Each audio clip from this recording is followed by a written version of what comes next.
गुजरात के वडोदरा में इस बार मार्च महीने में ही रिकॉर्ड तोड़ गर्मी का एहसास हो रहा है। तेज धूप और लू के थपेड़ों ने नागरिकों को त्राहिमाम करने पर मजबूर कर दिया है।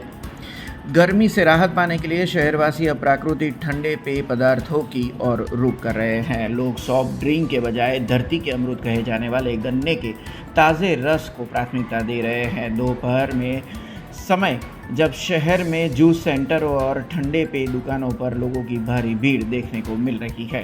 स्थानीय लोगों का कहना है कि मार्च में ही ऐसी गर्मी है तो आने वाले महीनों में क्या हाल होगा ये सोचकर भी डर लग रहा है। અત્યારે 3 દિવસથી ખાસી ગરમી વધી છે અને આ આપણા શેરડીનો રસ આપણા હેલ્થ માટે સારામાં સારું અને આ 3 દિવસથી ખાસું બહુ જ કસ્ટમરની ગરાકી વધી રહી છે. એટલે લોકો શું કહેવાય, હજી આપણો રેગ્યુલર કસ્ટમર છે આવે છે અને સરસ સારી રીતે પીને જાય છે.